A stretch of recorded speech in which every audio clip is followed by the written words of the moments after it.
T'es-tu déjà senti si fatigué que même prier devient difficile? Ce n'est pas juste de la fatigue physique, c'est plus profond. Comme si ton âme était à bout de souffle. Tu avances encore, tu fais de ton mieux pour rester fort, pour garder la foi. Mais à l'intérieur, tout semble lourd, trop lourd. Peut-être que personne ne remarque. De l'extérieur, tu souris. Mais à l'intérieur, tu cries doucement. Tu veux juste un peu de paix, un peu de repos. Et dans ce silence, une question te hante. Où est Dieu dans tout ça? Est-ce qu'il m'entend encore? Est-ce qu'il voit ma douleur, mon épuisement? Si tu es dans cet endroit, fatigué, vidé, silencieux, écoute bien, tu n'es pas seul. Ce message est pour toi. Et je suis là pour te rappeler une vérité simple et puissante. Dieu est encore ta force. Tu n'es pas seul. Beaucoup de personnes sourient à l'extérieur, mais mènent des combats silencieux à l'intérieur. Des gens sincères, qui aiment Dieu, mais qui sont fatigués. Fatigués de lutter contre des pensées qui tournent sans cesse. Fatigués d'essayer de garder la foi quand tout semble vide à l'intérieur. Peut-être que tu fais partie de ces personnes.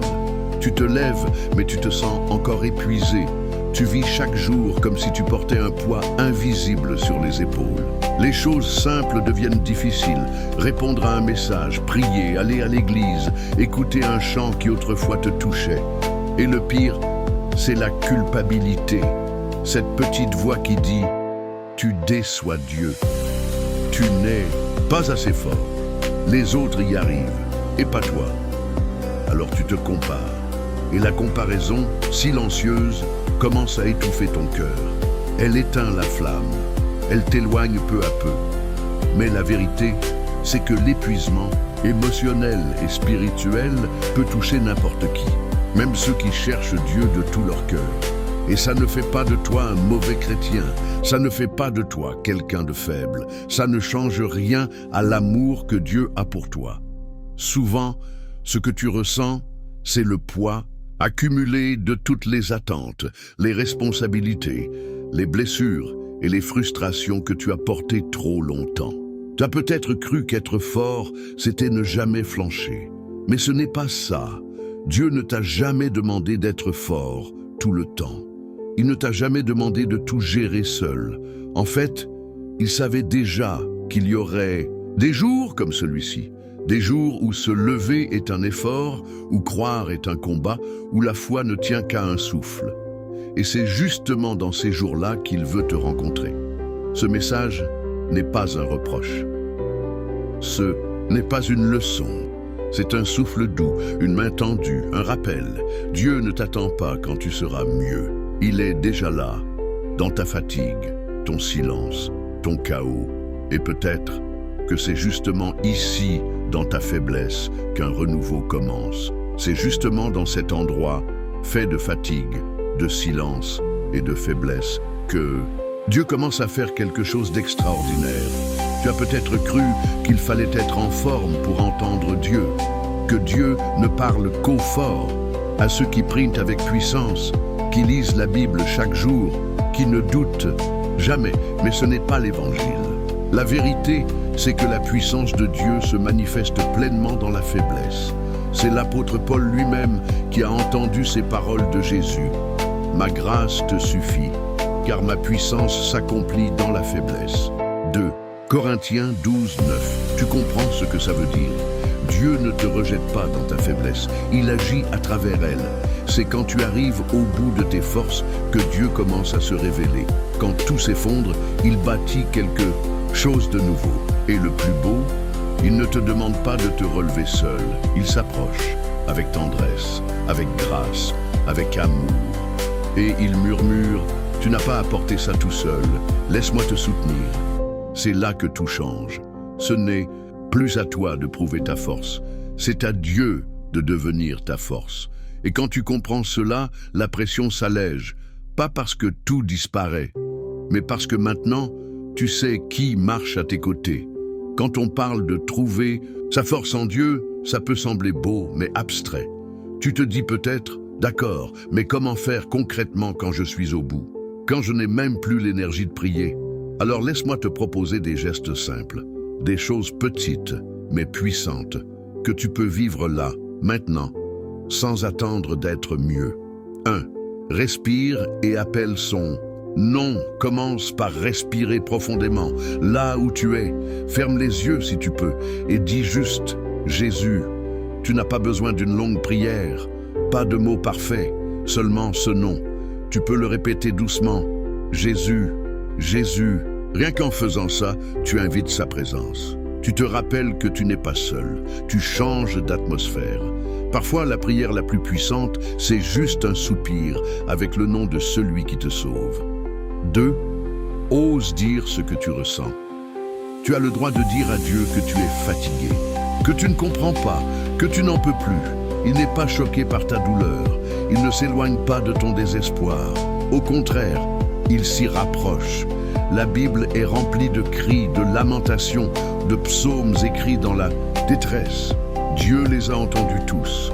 Je verse mes plaintes devant lui, je lui raconte ma détresse. Naco, psaume 142, 3. Tu peux faire pareil. Parle-lui comme à un père qui t'aime.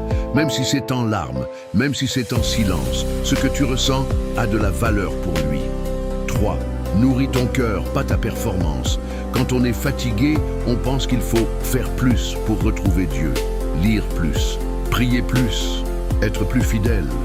Mais Dieu ne mesure pas ton amour à ta performance, il regarde ton cœur. Alors si tu n'as que 5 minutes, ouvre un psaume, lis un seul verset, écoute un chant qui te parle. Même si tu ne ressens rien tout, de suite tu nourris ton âme. Et cette graine va germer. Ne cherche pas l'émotion, cherche la vérité. Même dans le désert, la parole de Dieu est vivante. 4. Parle à quelqu'un de confiance. L'épuisement aime le silence. Il s'installe dans l'isolement. C'est pourquoi il est vital de ne pas rester seul. Parle avec un ami de foi. Envoie un message. Dis simplement « Je me sens faible, peux-tu prier pour moi ?» Ce petit pas peut briser des chaînes. Dieu a mis des personnes sur ton chemin pour marcher avec toi. Ce n'est pas un signe de faiblesse de demander de l'aide. C'est un acte de sagesse et de foi. 5. Laisse-toi porter par la grâce. Ce que tu vis n'est pas la fin de ton histoire. Ce que tu ressens maintenant ne définit pas ta relation avec Dieu. Il n'a pas changé d'avis à ton sujet. Il ne t'aime pas moins. Il est là, avec toi. Même si tu ne sens rien, il travaille en silence. Laisse-toi simplement porter. Tu n'as pas besoin de courir. Tu n'as pas besoin d'impressionner Dieu. Tu peux juste exister et lui faire confiance. Il donne de la force à celui qui est fatigué et il augmente la vigueur de celui qui tombe en défaillance. Ésaïe 40, 29. Et si, aujourd'hui, au lieu de te battre pour avancer, tu choisissais simplement de reposer ton cœur entre ses mains, ce n'est pas de la passivité, c'est un acte de foi. Et c'est là que la force commence à revenir, doucement, lentement, mais sûrement. Parce que cette force ne vient pas de toi, elle vient de lui. Si tu es arrivé jusqu'ici, ce n'est pas par hasard. Tu as peut-être écouté ces mots avec des larmes aux yeux ou simplement avec un cœur fatigué. Peu importe. Ce que je veux que tu retiennes, c'est ceci. Tu n'es pas oublié. Tu n'es pas invisible. Tu es aimé profondément. Dieu n'attend pas que tu sois au sommet pour t'aimer.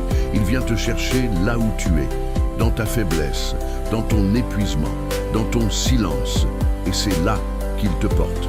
Il ne promet pas que tout sera facile, mais il promet d'être avec toi à chaque pas. Alors aujourd'hui, fais un geste. Ferme les yeux, respire et dis-lui « Seigneur, je n'ai plus de force, mais je te donne ce que j'ai. » C'est suffisant. C'est assez pour qu'il commence à reconstruire ce qui a été brisé. Et si ce message a parlé à ton cœur, ne le garde pas pour toi. Partage-le avec quelqu'un qui traverse un moment difficile. Sois ce canal de réconfort que Dieu veut utiliser, parce qu'un mot d'espérance peut sauver une vie. Et parfois, ce mot, c'est toi qui dois le transmettre. Si vous vous êtes déjà senti trop fatigué pour prier, trop faible pour continuer ou trop seul pour croire, cette chaîne est pour vous. Ici, chaque mot est un câlin, chaque vidéo est un rappel. Dieu ne vous abandonne pas dans la faiblesse. Et c'est dans la faiblesse qu'il se révèle avec le plus de puissance. Si vous recherchez une vraie foi, un véritable réconfort et un voyage spirituel honnête, inscrivez-vous maintenant. une étape à la fois. Dans la douleur, dans le doute et dans la grâce. Vous n'avez pas besoin d'être fort tout le temps. Vous avez juste besoin de vous abandonner